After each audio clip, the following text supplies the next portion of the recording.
going to go ahead and get things started. My name is Lauren Jasinski. I am the chair of the Royal Oak Area Democratic Club. We are thrilled to have you back for our November meeting. Thanks for cooperating and bearing with us as we kind of, bounce back and forth between events we feel comfortable having in person and events that we would prefer on Zoom. It's hard to react to a lot of the things going on across the state and some of the guidance right now. We know that, of course, as Democrats, we probably are a group of people that are listening to the guidance and following the rules. I've got my appointment for my booster this afternoon, so that's exciting, right? So I know that we're usually probably doing what we're supposed to, but we also want to make sure that we are taking care of each other and being responsible. Both our November and our December guest speakers had requested to be via Zoom, just given like the guidance that they're getting from their organizations and their companies. And we do want to make sure we honor that. We just want to bring as many people together as possible. Also, it's cold. And so this is kind of nice and cozy from our own homes. We can, meet and come together and then go on about our days. So we just want to make sure that we're, everybody is staying safe and healthy before the holidays, and that we're doing what we need to. So I'm going to go ahead and hand the floor over to my officers. I know I see at least two of us. Rachel probably isn't here today, and that's okay. So Arv, why don't you say hello? Hello, I'm Arv, Vice Chair. Good. And Ian, why don't you say hello and give us your treasurer's report? Hi everyone, I'm Ian. I'm the treasurer. And so I've got a few numbers for the treasurer report today. We didn't have any activity in October, but we also didn't meet in October with a standard meeting. So I'm going to give our data from September. We had income during September of $2,040, which included $50 in dues, $50 to the scholarship, and $1,940 towards Demtoberfest. During the month of September, we spent $1,960.95, which included, pull up the numbers because there were several things, $16.95 for face masks, which I have for when we have in-person meetings. We spent $9.60 on a giant thing of sanitizer, which we'll also have at our in-person meetings. We spent $105 on the senior center for our September meeting that was in person. We spent $568 on one ad for Demtoberfest in the Royal Oak Review. We spent $196.40 printing flyers for Demtoberfest. We spent $15 renewing our membership as part of the Royal Oak Interclub Council. That's an annual dues.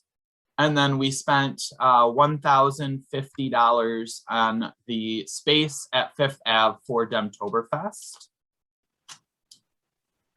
Looking at Demtoberfest specifically, we took in $1,940 and we spent $1,814.40. So we ended up with a net income from that, which we don't generally try to come out, making money, but we ended up $125.60. So major shout out to Lisa and Mike and Lauren for the planning and execution of that Demtoberfest event. I know it was a little different than what we've done in the past. And then lastly, our account balances currently stand at $2,355.14 in savings, which is our scholarship fund, and $4,218.57 in checking. Are there any questions about our finances?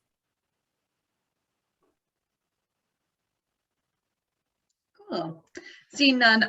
Rachel, did you make it on today? I don't think so. Okay. Rachel has had some pretty major knee surgery over the last couple weeks, and so she's doing well, but I'm sure is a little bit confined lately, so wish her well.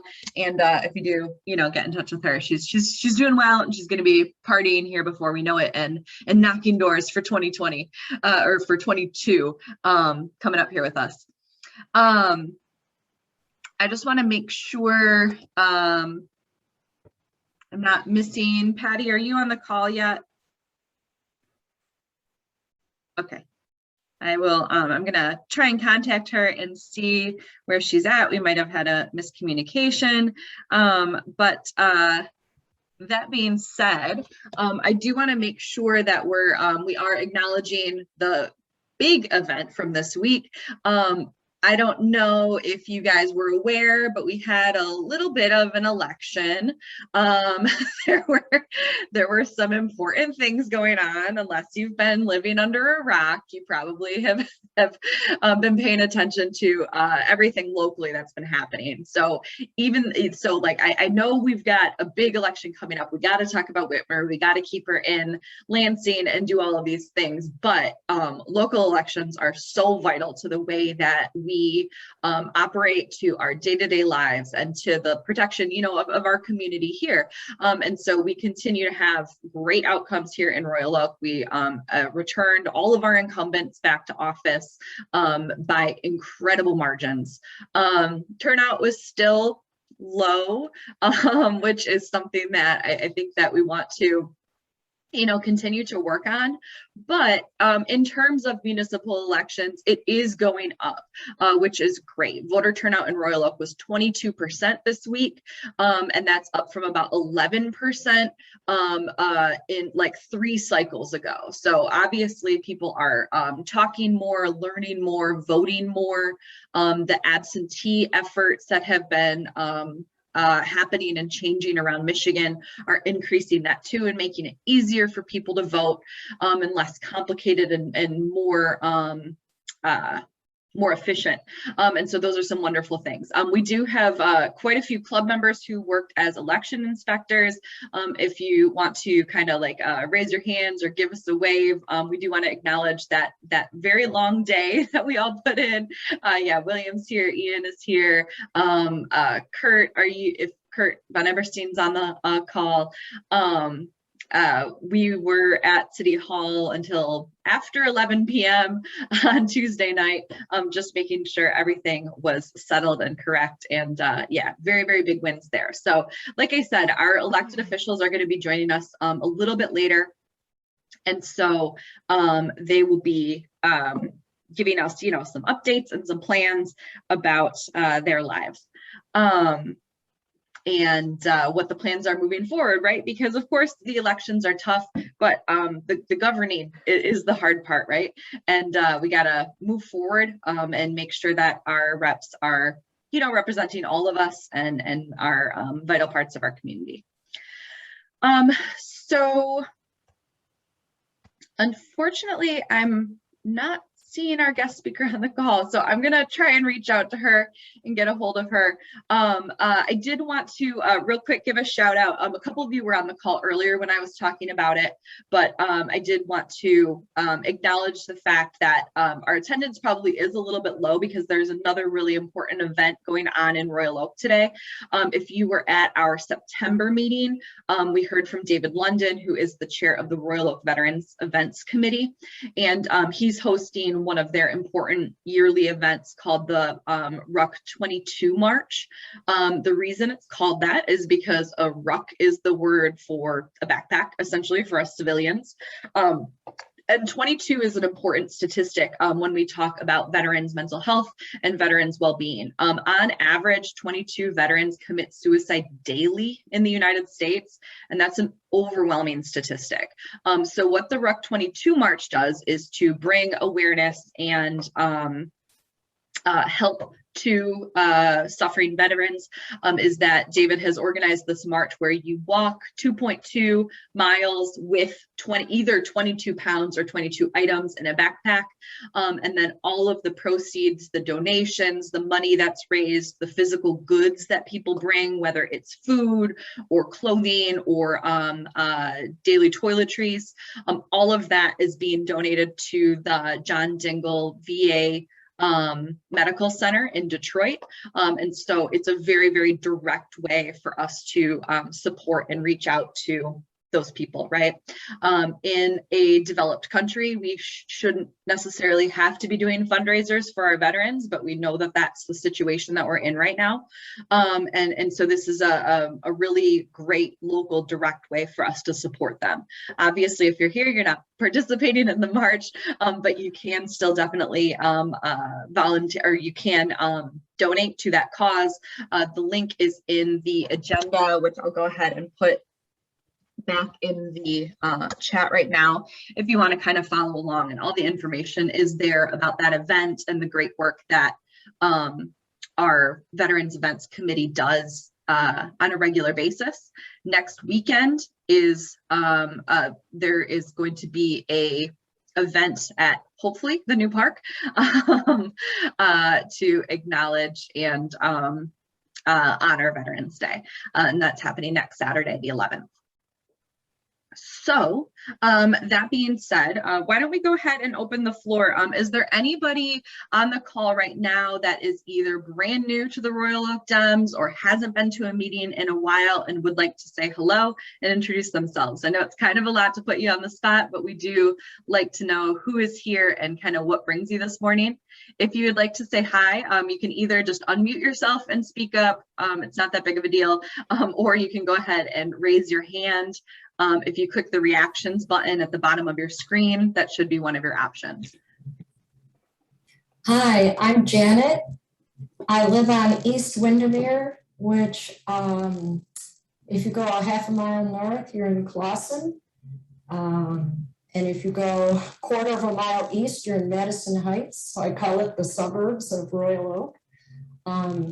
I told Lauren that I'm really, really grateful to all of the club members who did so much to get our commissioners back in office and to keep Mr. Fournier, our mayor, and to vote down that nasty proposal.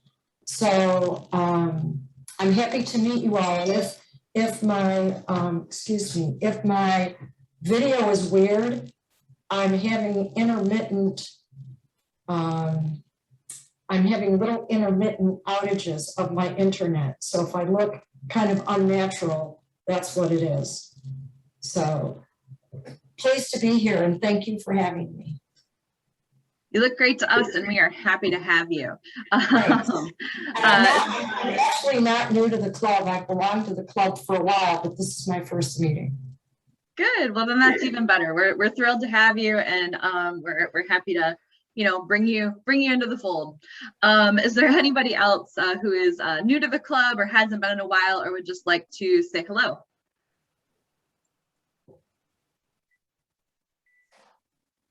No?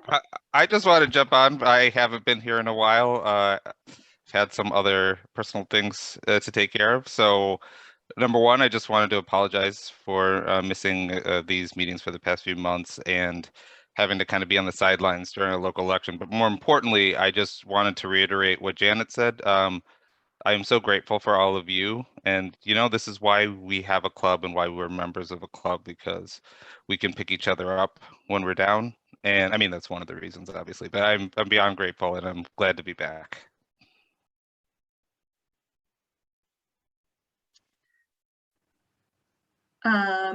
Mickey, I see you raising your hand. Yeah, I just wanted to introduce my friend Ruth Simon that is on the call today. So she's maybe being shy, but I did get a friend to come and to our Zoom meeting. We love that. Thanks, Mickey. We've tried for a couple of years to have a very specific bring a friend meeting to try and get our neighborhoods involved. So we're great to have you. And Ruth, welcome. We're happy to have you. That's totally fine if you don't want to say hello to a room full of strangers on Zoom. But we're glad to have you. Anybody else new to the club? Or haven't been in a while, or would just like to say hello to us on this frosty morning? No? Okay, seeing none, I'm going to pass the floor over. William, do you want to give us a quick update about anything going on with precinct delegates, plans as we move into, I mean, you know, there's no rest for the wicked, right? We're moving right into 2022 and the efforts that we can do to support our continued Democratic representatives into next year's election. But William Asher is our precinct delegate. If you don't know much about the precinct delegate role, it is the most local form of representative that the Michigan Democratic Party has. And precinct delegates work within their neighborhoods to get to know the people that live around them, to encourage people to vote and to get information to them. William Asher is a wonderful club member who does a ton of work behind the scenes to network with the PDs and make sure they have the resources that they need to reach out to their community. So William, any news from you, any updates about the past election or news moving forward? Well, not a whole lot, but you called me the club's precinct delegate. I'm actually the precinct delegate liaison. There's lots of precinct delegates and we do need more. But I just have two things to say. One is to thank the precinct delegates who did participate in the campaign for the city commission and against the parks measure. And that's one thing. And the second thing is just a reminder that all precinct delegates have to submit an affidavit every 2 years to get on the ballot the next time. And so I just wanted to remind everybody to do that. And I can drop the affidavit in the chat. I'll do that in a moment. It's been sent to all the existing PDs, but any new ones can certainly take it and run with it, including our new members who are all invited to become a precinct delegate in your neighborhood. Each precinct has about 4 or 5 allocations for precinct delegates, and we generally have between 1, 2, or 3 in each precinct. So there's openings throughout the city and in Clawson and Madison Heights. That's really all I have. I mean, you're right, Lauren, we have to look forward to 2022, and that's something we need to be thinking about as to what kind of actions we need to take at a local level to get people ready for the next election. Thanks, William. Lauren stepped away to try to reach our guest speaker. So she asked if I could call on Dana. Dana, do you have any Oakland County updates? Hi, everybody. I'm Dana Fortier. I'm the fundraising chair for Oakland County Dem Party. And good news, we have sold out Phil Hart dinner. We have 322 attending. By my count right now, we're going to start doing table assignments tomorrow. So I will be the bald woman because I'll be pulling my hair out after that. But we've already started planning for next year's as well. And we're looking at a whole new venue, a whole new fresh approach to it. Upcoming in 22, we're going to be holding an event at Topgolf, probably the end of February. And then we're going to start quarterly young professionals mixers in different areas of the county. And the first one will be February 9th at Beerhead in Novi. So stay tuned for details on that one. Awesome. Thank you. Is there anyone else who would like to give a report?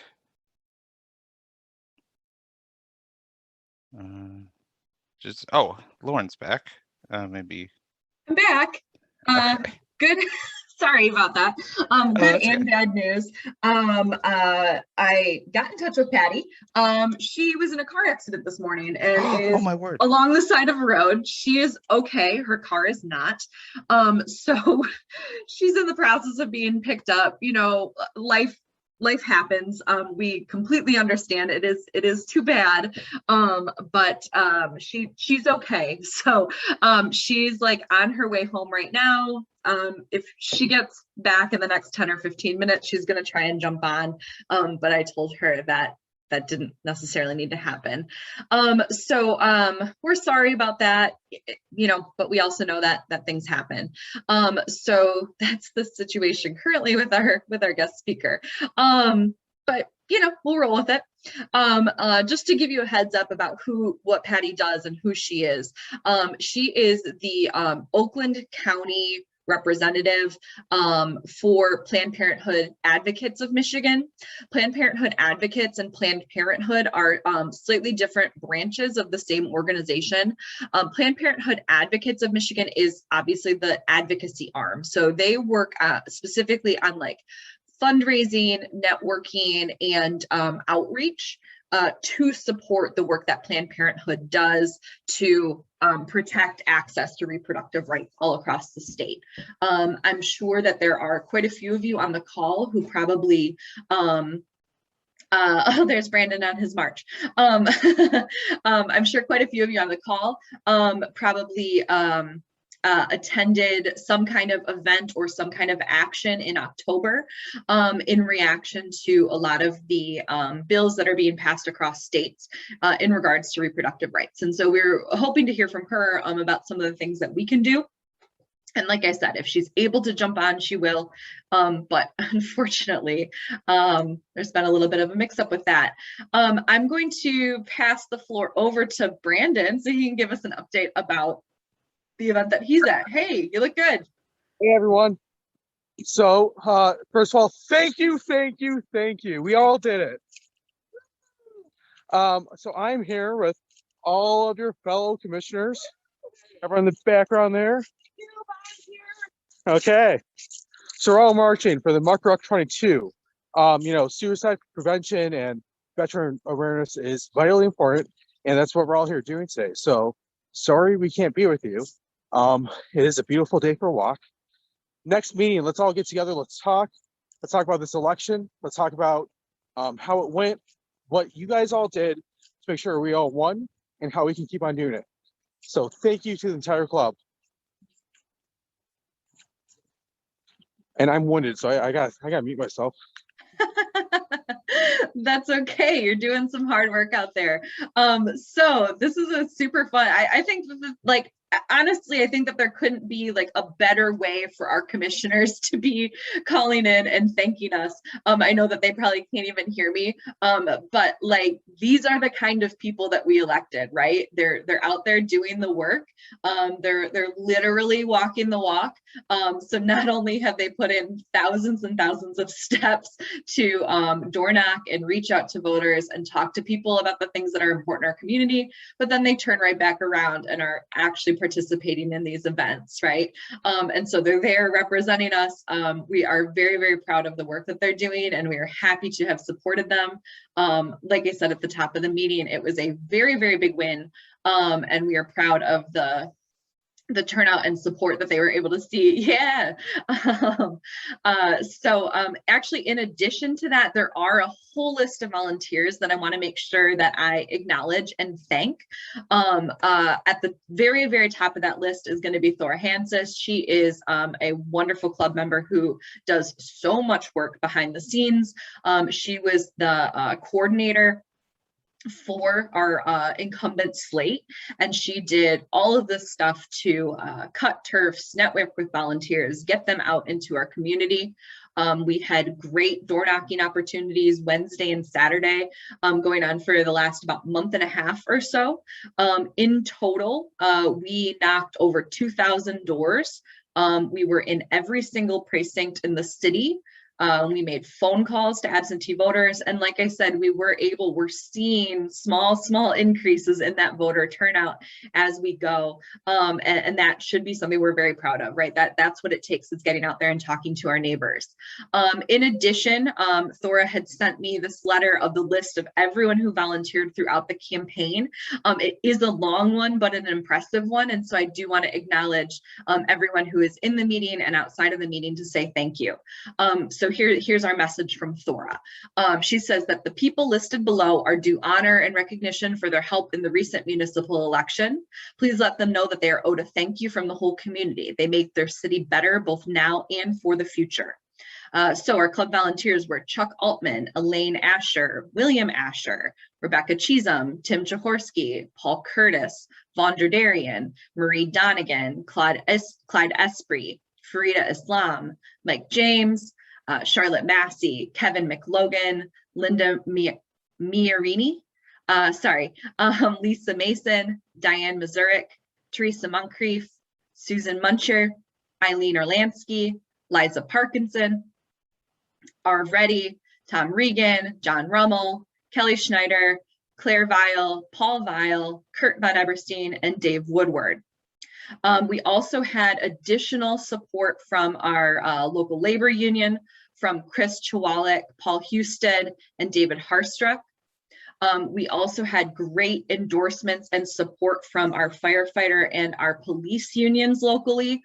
We dropped off a bunch of lit and turfs to them, and they knocked doors in support of our incumbent candidates, as well as the Prop 4 millage to support them. Thora also wanted to give special shout outs to three sets of volunteers in particular. She says, of special note, Mike James carried petitions, was there at the group canvas every single week, did his own canvassing on the off days, supported the Dem Club board, made phone calls, and was the canvas team's best volunteer. So Mike James, special thanks to you. I think you did more doors than everybody else, maybe besides the, besides the candidates themselves.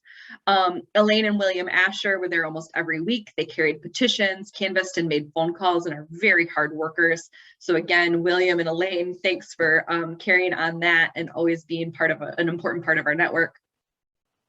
And lastly, Kurt Von Eberstein was there from petition gathering. He continued well into the canvassing season. He stood up on porches and talked to people in spite of initially being uncomfortable.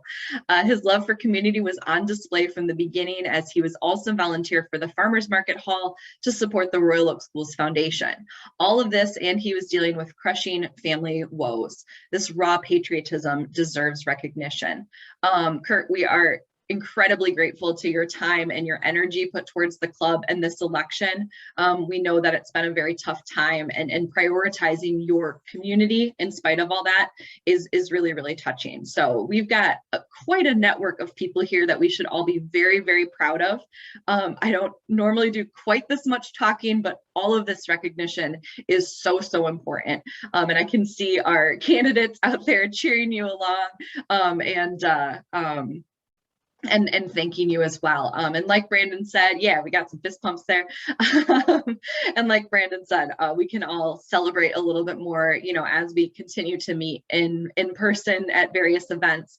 But this has been a long haul from the very beginning of collecting signatures in public spaces, getting our candidates on the ballot, and then seeing them through this canvassing season. There's been many, many hours, right, to get us here, and we are very, very proud of the work that's been done. So thank you to everyone. We'll do a quick maybe Zoom kind of round of applause if you want to cheer, give us some emojis, give us some hand claps. Thanks to all the volunteers and the time that you put in. And yeah, our winning incumbents. Woohoo! Awesome. Okay, just one last thank you from the field here. Yep. Thank you. Thank you. You guys all rock. Thank you. Congratulations, guys. Have fun out there. Thanks for being there.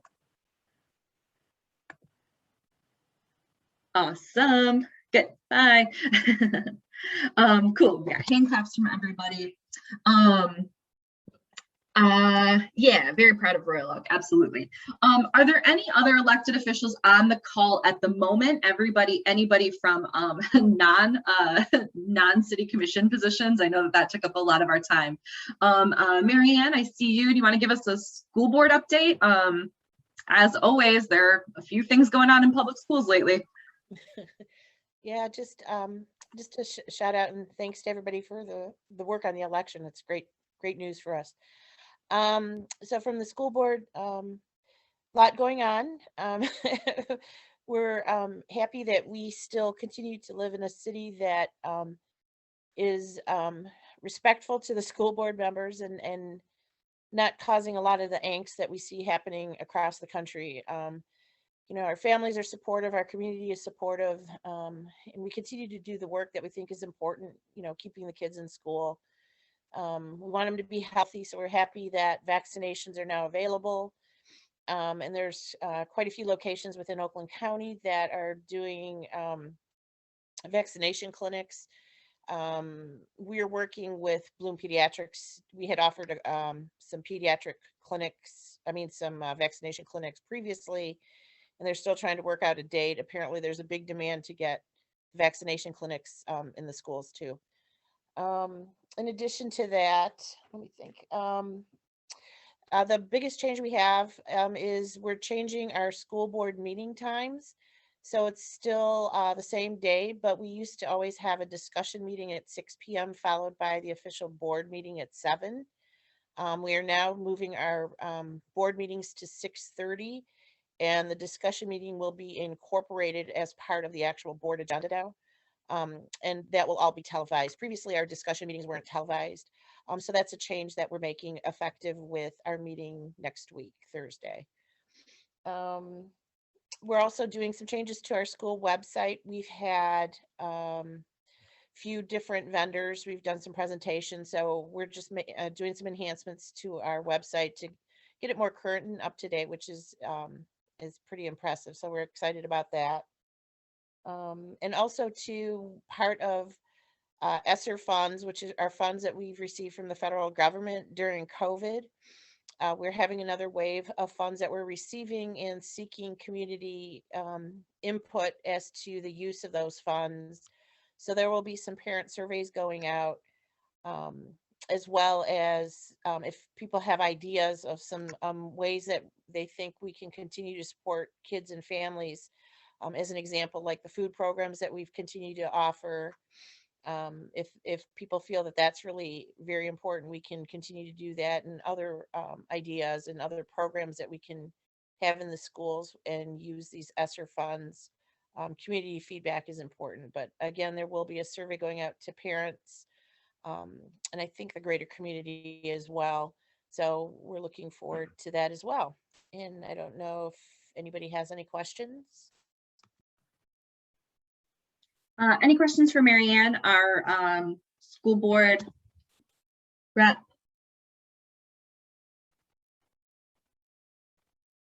No? Great. Thanks for all the work that you continue to do, keeping us safe and keeping our kids safe. I know that this was probably not something that you foresaw when you initially ran for school board. So thanks for that continued work.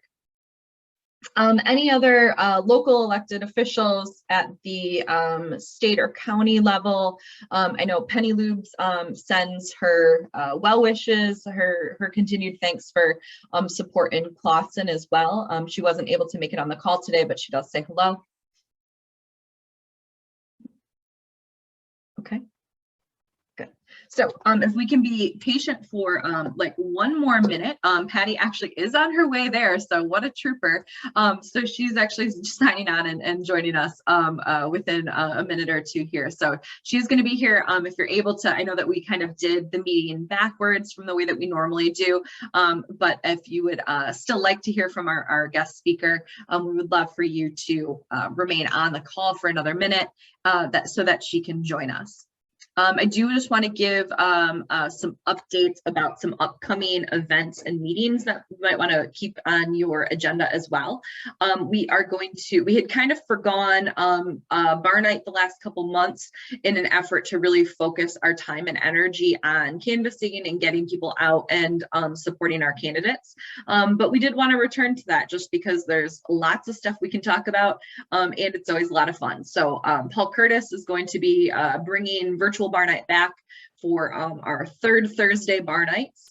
We're going to continue to hold those virtually, so you can just grab a drink from your fridge, join us from your couch, and chat a little bit more informally with some of our community members. That is going to be this coming Thursday, the 18th at 7 p.m. It usually lasts about an hour, hour and a half, and it's just a really fun chance for us to get some updates and talk and meet some new people. In addition to that, our December meeting, believe it or not, our last meeting of the calendar year is going to be Saturday, December 4th. Same time, same place. We will be meeting on Zoom. And we are very fortunate to be joined by representatives from an organization called the Royal Oak Community Coalition. The Royal Oak Community Coalition is dedicated to fostering support and creating systems to help fight substance abuse in our community. So they specifically focus on alcohol and drug abuse, and they have been particularly invested in the opioid crisis that many communities are faced with. Over the last couple of seasons, they have been hit with a lot of funding cuts, but continue to do good work and support for community members, for youth, and for their families. And so we want to make sure that we are supporting them and helping them out. For those of you who are newer to the club, our December meeting is always one that's a little bit more like philanthropic in nature, that we want to highlight a community organization that's doing really good work, especially around the holidays, and encourage donations to help support their efforts. So if you, we know that asking for too much money in the last year or two has been really difficult because all of our families have been hit by COVID in a lot of different ways. But if you are in the position to give, or you are looking for some kind of an organization to support, the Royal Oak Community Coalition is doing some really wonderful things to help keep some of our families safe. So that's going to be our December meeting. We look forward to hearing from them, and we'll be continuing to pass on information about them as we move forward. Patty, I saw that you just joined us. Yes. Hi, everyone. Thank you. Hi, we're so happy to have you, and we're glad you're okay. Thank you so much for your patience. I am so embarrassed, and I hope you all have had a less eventful morning than I have, but I'm really happy to be speaking with you this morning. And again, I thank you so much for your patience. Of course, we're happy to. Like I said, we just got kind of all of our business out of the way, and we're looking forward to hearing from you. So whatever you'd like to share, any kind of resources you want to pass on to us, and then if you want to take questions from people in the meeting, the floor is yours. So welcome, Patty. We're glad to have you. Awesome. Thanks, Lauren. Well, hi, everyone. Again, my name is Patty, and I use she, her pronouns. I am the Oakland County Community Organizer with Planned Parenthood Advocates of Michigan, or PPAM, as we usually call it. And I'm here to give you a few updates about our work in Michigan, and also talk a little bit about SB 8, or Senate Bill 8, that has just gone to the Supreme Court. So I'm going to share my screen with you all. Lauren, if you could allow me to share my screen.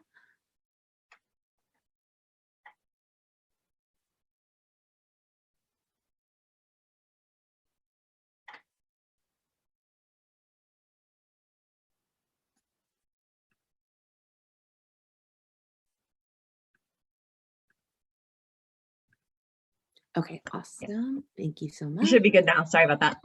No problem. That's perfect. Thank you. Okay.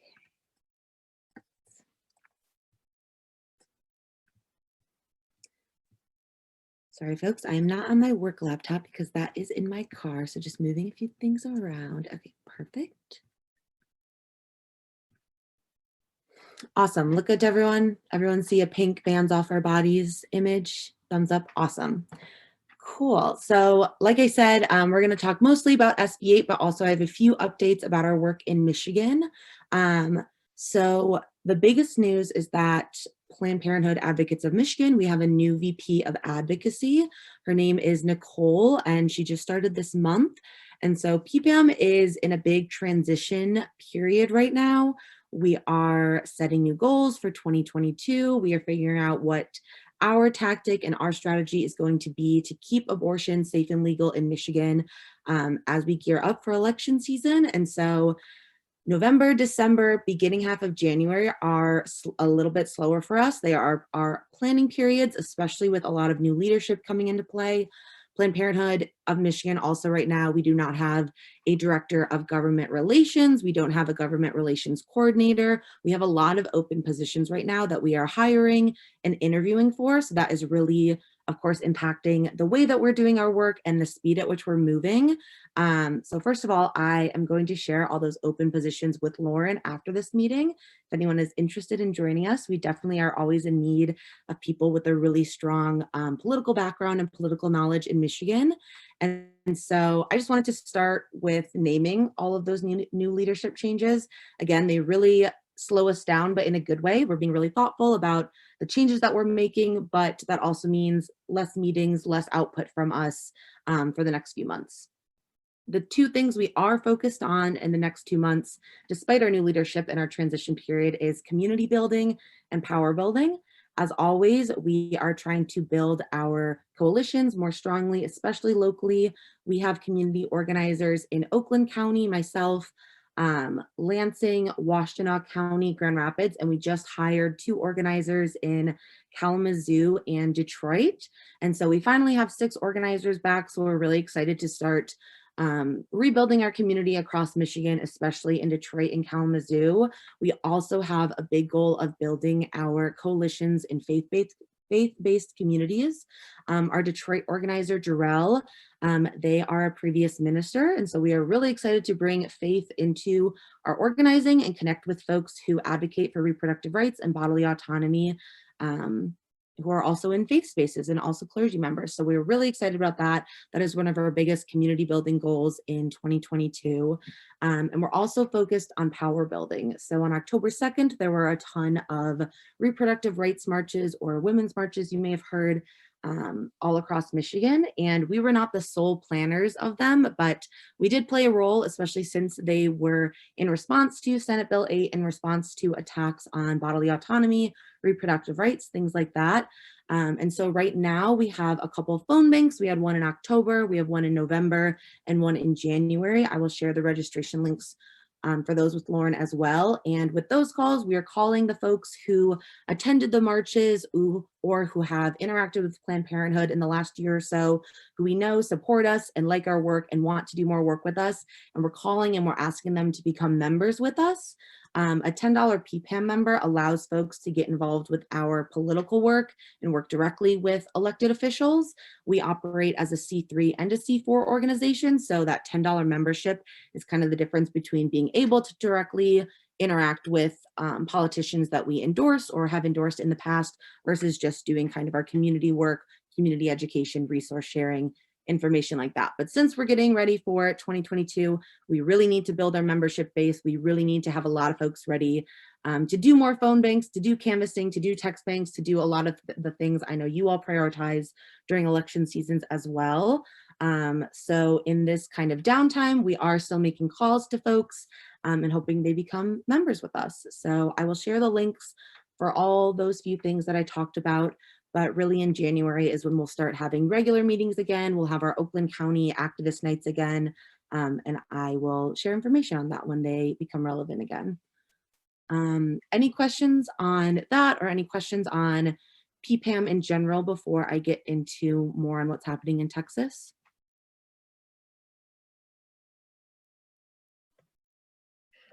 Feel free to unmute yourself or raise your hand while here's Lulu, or raise your hand while Patty is sharing her information, and I'll call on you as I see you. Okay. Awesome. Well, I will keep moving, but please feel free to interrupt me. I might not see something in the chat. So like Lauren said, please feel free to come off mute, interrupt me. That is no problem.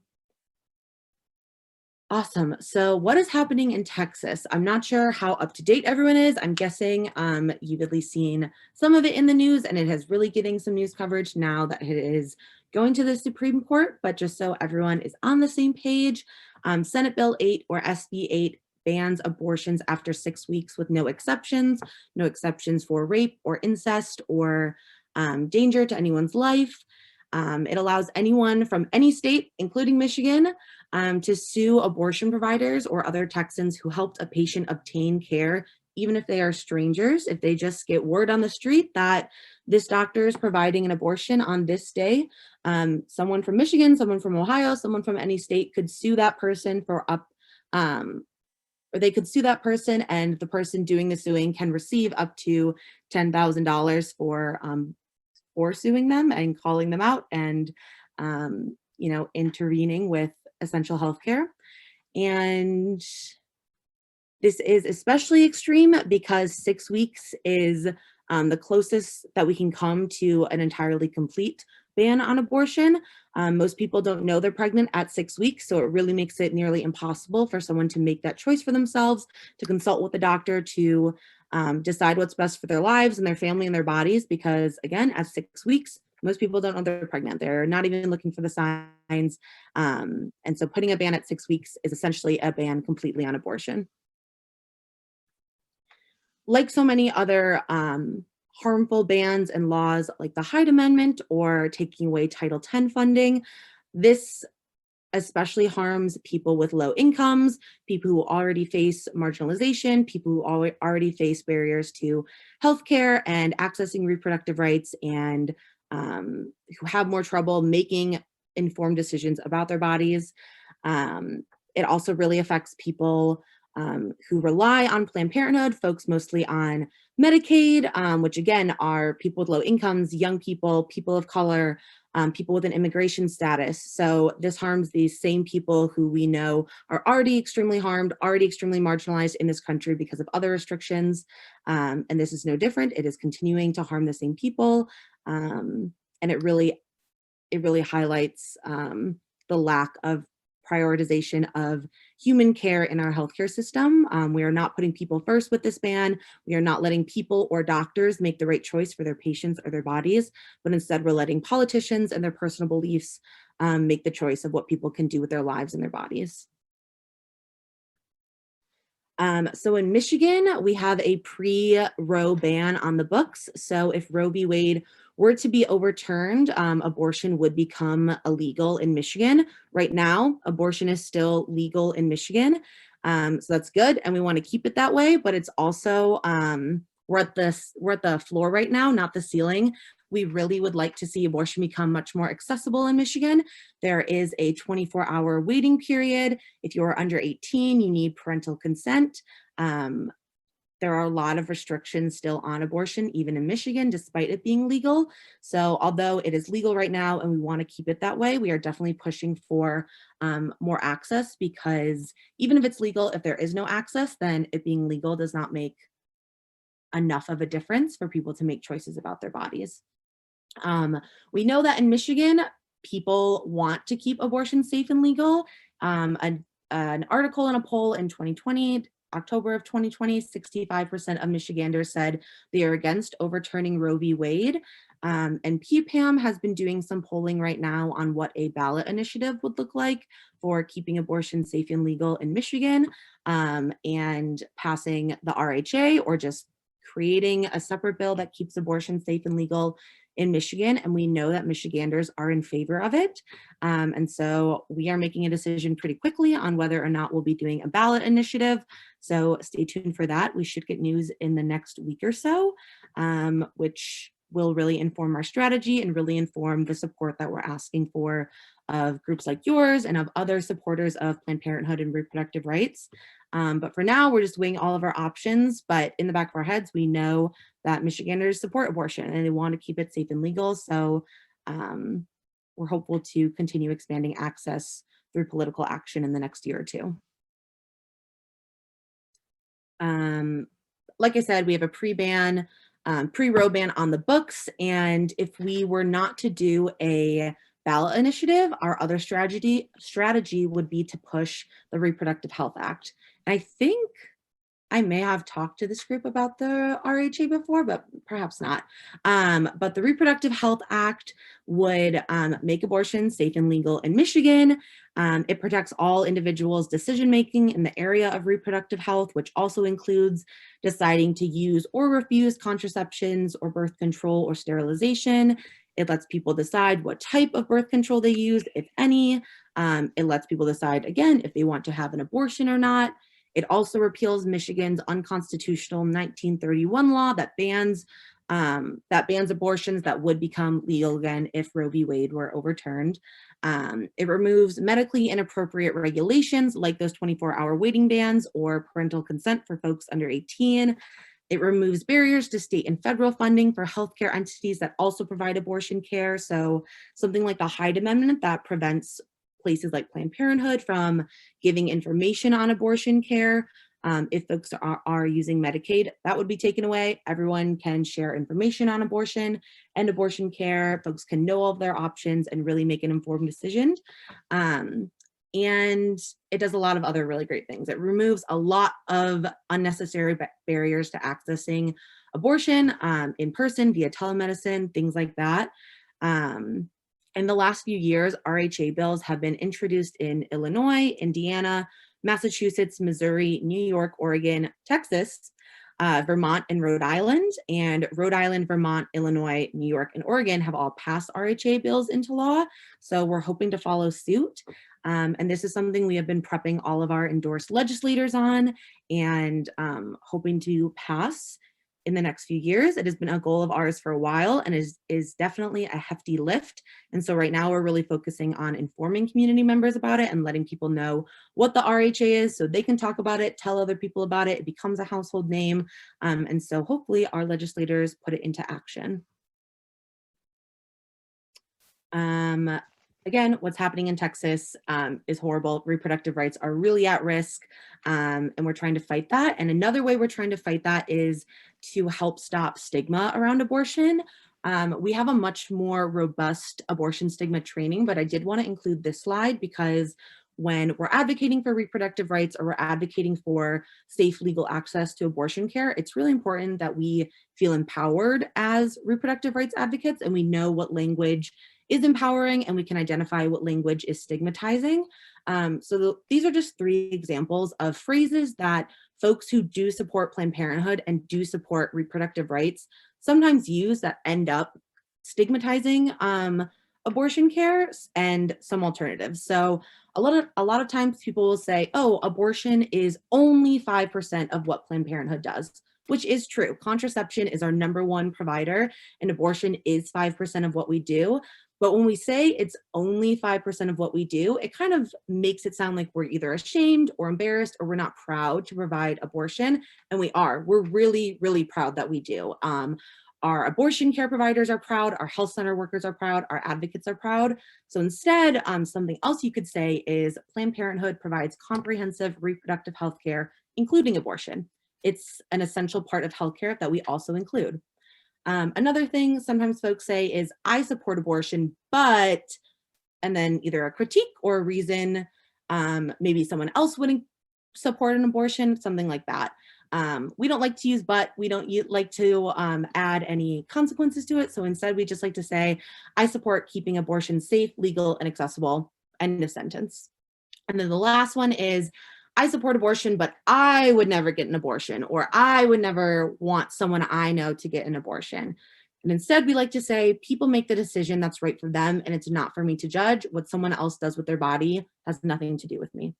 So like I said, we have a much more robust abortion stigma training. I'd be happy to share or share more resources. I think it's really important to feel empowered with the language that we use when we're talking about our bodies and our reproductive health care and our reproductive rights. And we're all learning in this. We definitely make mistakes. All the community organizers, we're constantly figuring out what language is the most empowering and what is the least stigmatizing, and how to really talk about this in a way that feels good for everyone. So we are constantly learning and we're figuring out together. So I invite you to please ask questions about this if anything is confusing or you have questions about what could be stigmatizing or what is empowering, because we're all figuring it out together. And that is what I have for you today. As a reminder, we do have membership phone banks happening in November and January. I'll share the links for those. We have a volunteer training that happens every month. This month it is on the 17th. There's a 1-hour training at 12 p.m. and a 1-hour training at 6 p.m. This gives you a rundown of the programs that Planned Parenthood runs in addition to the other volunteer opportunities, like other volunteer opportunities that we have. It goes through what our endorsement process looks like. It goes through our programs like HCAP, our clinic escort program, things like that. So if you're interested in volunteering more with us, that would be a great place to start. I run a book club with Planned Parenthood supporters called Readers Resist. We have a meeting, it says October 1st, but it's actually December 1st at 6:30 at Ferndale Project. I know this is Royal Oak Democrats, but Ferndale's pretty close. And we are reading My Dark Vanessa. I can share the link for that as well. And then finally, one of the best ways to stay up to date with us is joining our regional Facebook group. I always send important emails to volunteers via email, but the Facebook group is another great option to stay updated, but maybe not get as many emails if that's not your jam. So those are our upcoming events. I'll share all the links for them, and my email is at the top as well if you have more questions or are interested in collaborating. And again, thank you so much for your patience. I'm not sure how much time I had. I hope that was not too long. And I really appreciate you inviting me here today. No, it was wonderful. It does look like we have a couple questions for you, as long as you're willing to take them. Yeah, Patty. Good. There is just a comment in the chat I did want to make sure you saw, because I do think it's a really important part, just kind of as what you were saying about how we can all be better advocates and support. Dana did add, she said that Planned Parenthood was my go-to when I was in college because it was right there by my campus.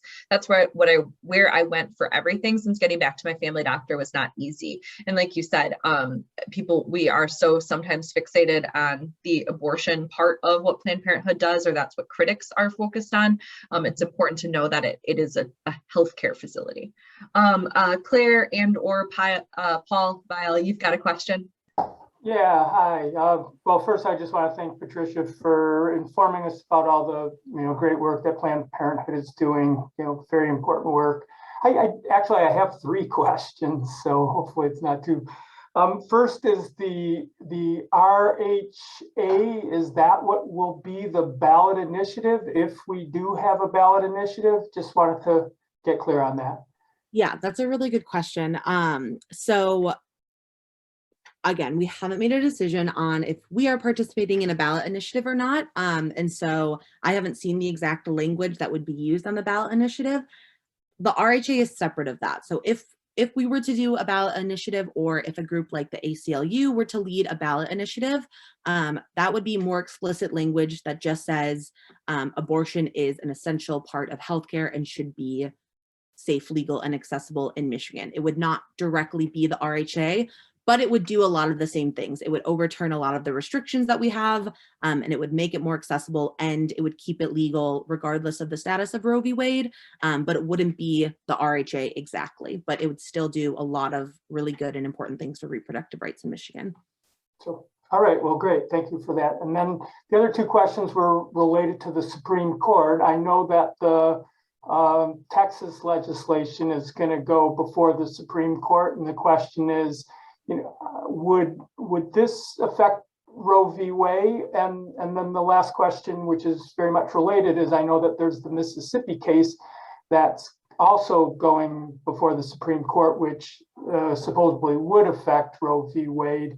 And I was just, related to that, do you know the timing of, when these various legal actions are going to become before the Supreme Court? Yeah, those are also good questions. Unfortunately, I don't know the timing. I'm kind of eagerly awaiting, just like you are. In terms of Texas impacting Roe v. Wade and Mississippi impacting Roe v. Wade, they're kind of operating the same. So if what's happening in Texas or what's happening in Mississippi becomes the norm and becomes a practice that we can reference to for future cases, like in Michigan, we'll start seeing bans like SB 8 pop up in Michigan, pop up in Ohio, pop up in all the other states in the United States. And those bans will eventually lead to Roe v. Wade being overturned once we have these bans. And oops, oh, so sorry, I'm out. My laptop might die, but I'm going to keep going. So I don't have a timeline for you, but the way Texas is operating is very similar to Mississippi, could lead to more bans and could lead to just a greater Supreme Court case that is just looking at Roe v. Wade. And especially as we get into the election, November 2022, and we're really looking at Roe v. Wade and we're feeling nervous about who we're going to have in office, that could definitely affect Roe v. Wade as well, separate of Texas and Mississippi and just as a case on its own. Okay, well, thank you for that additional information. Much appreciated. Great questions. Thanks, Paul. William Asher, you've got your hand raised. Yeah, I do. Thank you, Patty, for the presentation. My question is, are you targeting the existing Michigan state legislature with that RHA bill, or are you thinking in terms of the next legislature, which might get voted in after a fair redistricting occurs. Right. So we have been prepping current legislators for years now that we've endorsed on the RHA. And when redistricting does occur, and hopefully we do have a new setup, we will continue educating and pushing the RHA on legislators. So it's been an ongoing process for a long time. For a while, it was kind of just not a hypothetical, but it was just an idea that we had to get people in political seats talking about abortion, talking about reproductive rights. And now that we have gained more support from legislators, it has become more of a reality. But again, we've been prepping people for many years and we'll continue to prep them and push for it, especially post redistricting.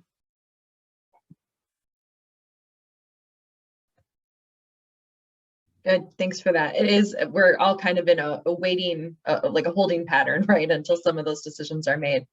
If you've got your hand up. Oh, yeah, I just had a question regarding the potential ballot initiative.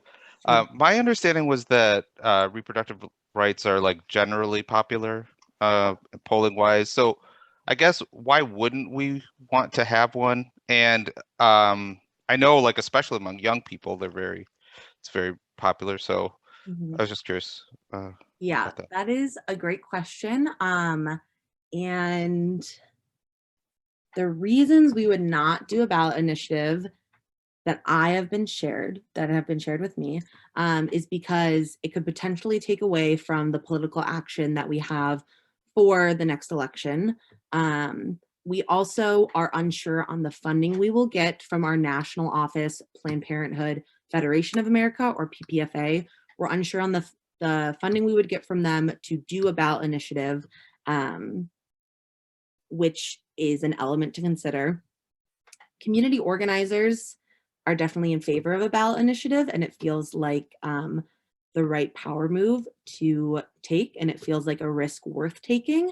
But as I mentioned at the beginning, we are experiencing a lot of leadership changes. And so some folks are worried about funding, and they're worried about the attention we will give politicians once the election comes if we're also doing a ballot initiative.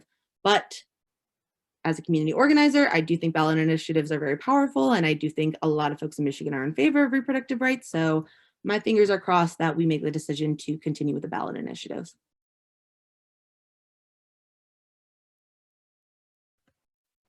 Any other questions or comments for Patty?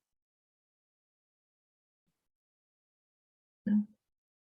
All right, I'm not seeing any. Thank you so much for, Lisa.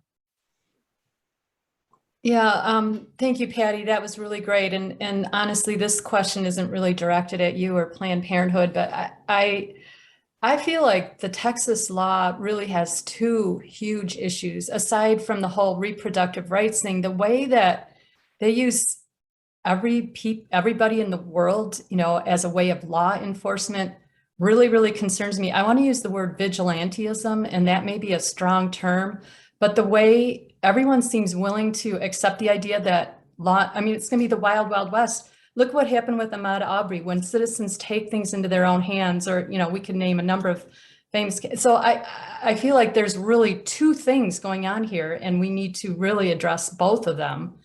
I don't know if it just really bothers me, really worries me. Yeah, Lisa, I think you're completely right. I don't think using the word vigilante is an overstep.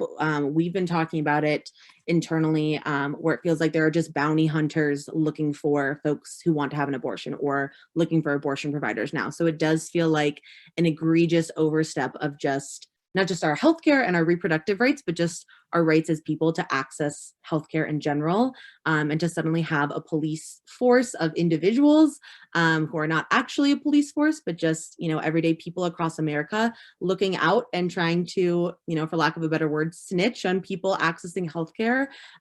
Yeah, it is definitely alarming, and I don't think it's wrong to feel really alarmed by that.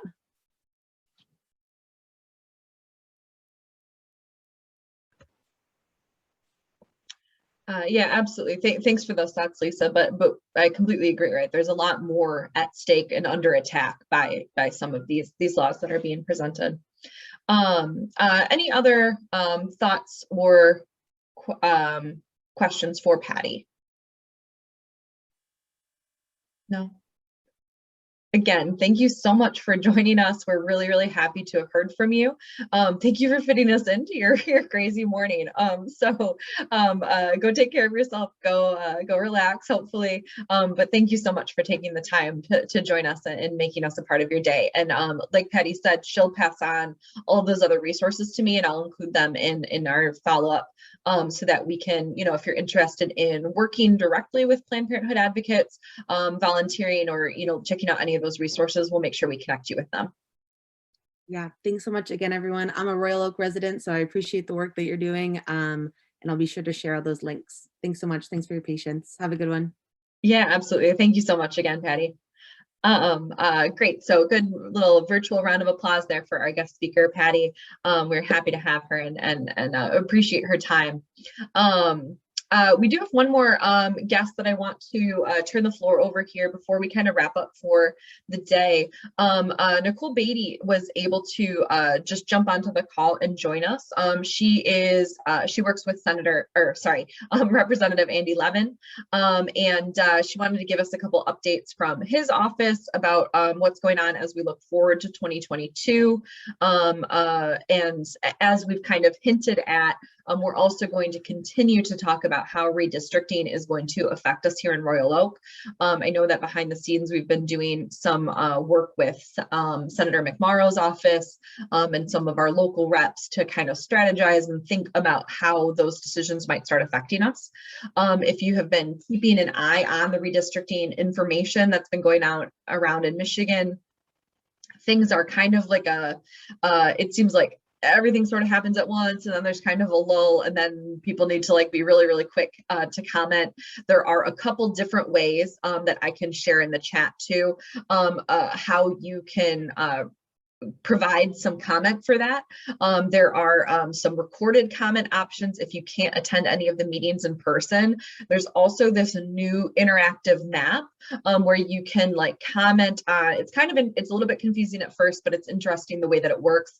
Basically, it shows you the proposed map, and then you can add a green comment for stuff that you like, a red comment for stuff that you're concerned about, or a yellow comment for just overall concerns and opinions. And there are a few things that the Oakland County Democratic Party is asking us to, particularly ask for or look at with some of these new lines.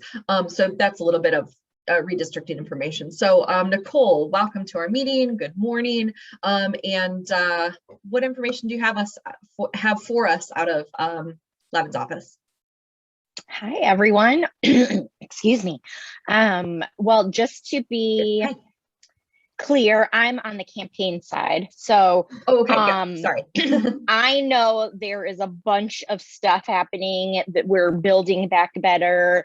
Andy didn't even get to leave DC till this morning because Democrats were locked in a room trying to pass a $1.2 trillion project yesterday. So all that happened, but I can definitely tell you about redistricting because some people watch Kardashians marathons and I watch 10 hours a day of independent citizens drawing our maps.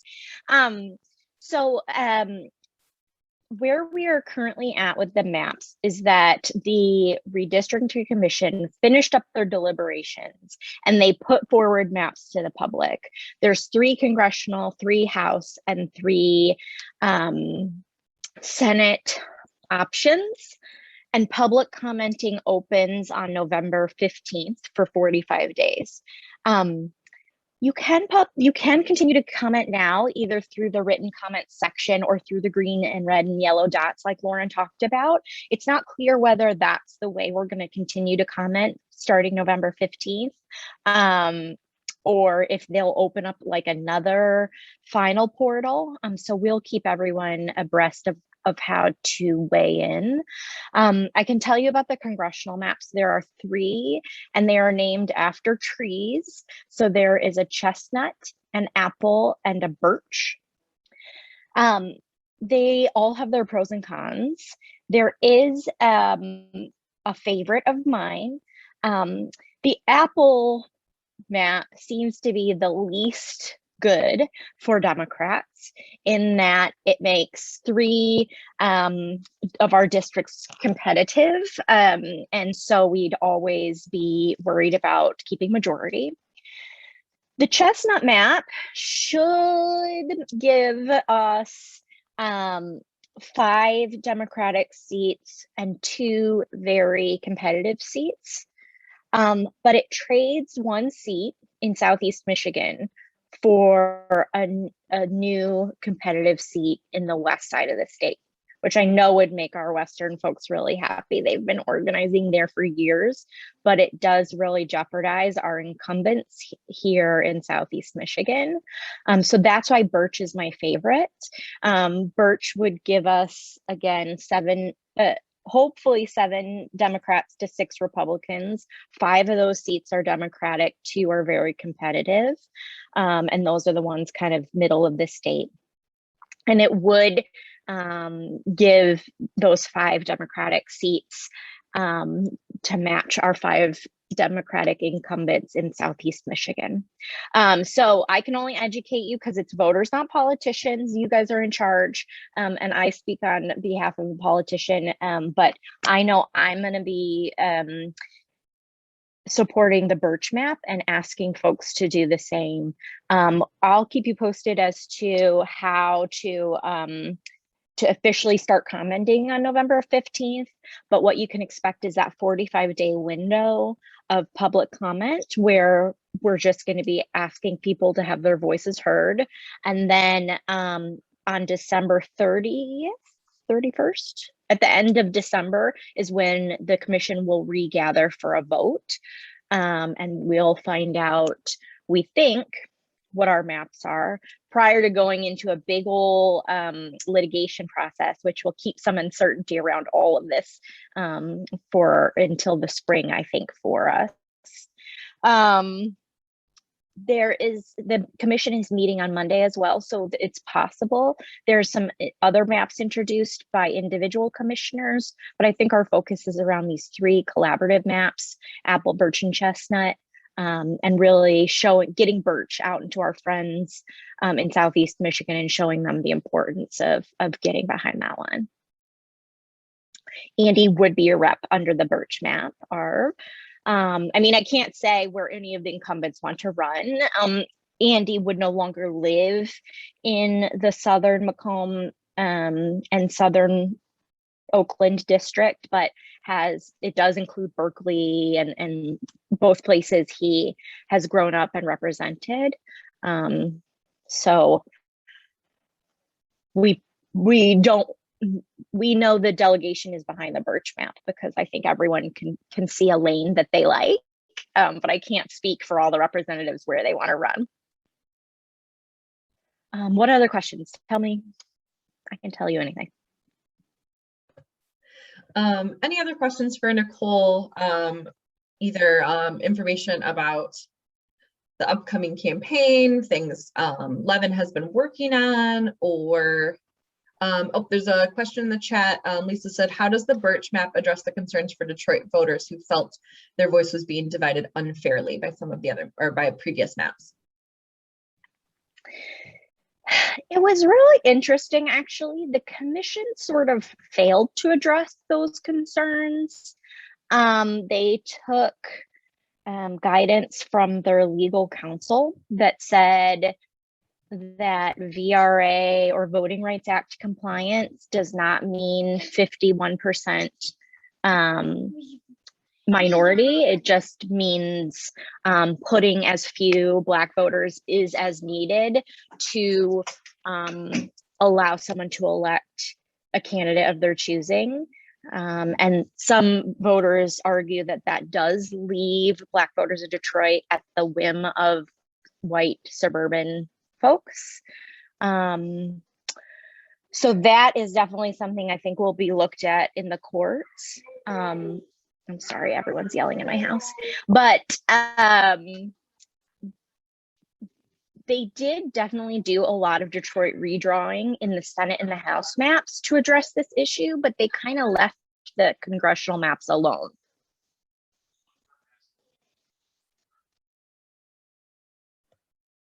Good. That's good insight. Any other questions for Nicole? I put the links for both the comment section as it stands right now, as well as the link to the 3 proposed maps, these tree maps, in the chat. I'll include them in some future emails as well. And Nicole, like you said, if you could, kind of keep us in touch with like the best ways to comment, the most effective ways to comment, what it is you'd like to see us saying. We understand that the Voters Not Politicians movement is why all this was happening, but also we care about being informed voters, right? And so we want to know what's best for us and what so that it's a continued conversation, right? And not just a very one-sided decision, right? Yeah, absolutely.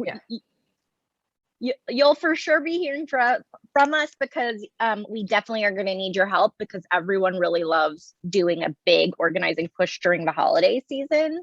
So helping us get that done before everyone checks out and wants to enjoy their turkey would be so great. It is, yeah, it will be tough. But like I said about the Kardashians, you're talking to an extremely dedicated group of people. So like, we'll eat our turkey and we'll send emails. So like, it will be okay. That's awesome. Yeah. Thank you guys. We love you as always, and you're always doing the best work. So thanks for having me on this morning. Yeah, of course. Thanks for joining us. We want to do, everything we can to hang on to Andy Levin, because he's always been a friend of the club, and we're incredibly supportive of the work that he's doing for us. So good. Thank you for jumping on and joining us. Any other updates at all from anyone that's on the call? Questions for the greater good, comments about some things that are ongoing? Like Nicole did mention, we know that we're going into the holiday season. Of course, there are lots and lots of things on our mind, but I just wanted to continue to extend a huge thanks to your dedication and interest in everything that's going on. I think if the last few years have taught us anything, it's really that like we can't sleep on some of the things that are changing around us, right? We can't be interested only every 4 years. We can't be interested in only electing presidents that represent us, because all this stuff is incredibly important. And so as we continue to balance, right, we want you to be safe and healthy through the holidays. We want you to enjoy your holidays with the people that you love. But at the same time, we also do care and love about these things too. And this is an important community that we've created. So you'll continue to get lots and lots of emails from me about ways that you can be involved, and some ways that you can speak out, right, to make sure that we've got maps and representatives that have our best interest in mind come January. You'll also continue to see more and more information from a position, a person named Vonderdarian. He is going to become more and more active with our club as we move forward. If you've heard at all about an initiative through the Michigan Democratic Party called Project 83, that's the party's initiative for really pushing efforts across all counties in Michigan, so that it's not just right our most populated places that are heard from, and so that it's an even distribution. Mona DeQuee is who normally talks to us from that organization. She's still going to be involved with us, but Mona's territory that she represented was massive, that she was spending lots and lots of time bouncing around a lot of diverse places in Michigan. And so the Project 83 has brought on Vaughn as our Oakland County network and representative. And so he's going to be working really directly with us about the things that the MDP needs from us locally as we move into our county and our state elections in 2022. So that's all going to be really important. And you'll begin to see, right, all sorts of volunteer requests for that. So we'll continue to knock doors and make calls and get our next round of candidates elected. So thanks as always, again, for caring about these things that are important for us and caring about each other.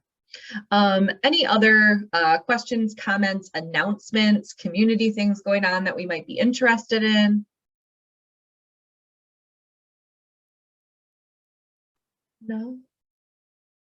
Awesome. Okay, I'm not seeing any, so we're gonna actually wrap up the meeting kind of nice and early this morning. It looks frosty but sunny out, so go ahead and enjoy this nice fall weekend and revel and celebrate in our wins. Take a week maybe to recoup, and then we'll begin talking about redistricting in next year even more, okay? It was great to see all of you. Thanks for joining us. We look forward to seeing you hopefully at Bar Night in a couple weeks, and then next month in our December meeting, so that we can celebrate the holidays together and support the Royal Oak Community Coalition. It was great to see all of you. Have an awesome Saturday. Stay safe, stay healthy. Bye. Thank you, Lauren. Thank you for all your work.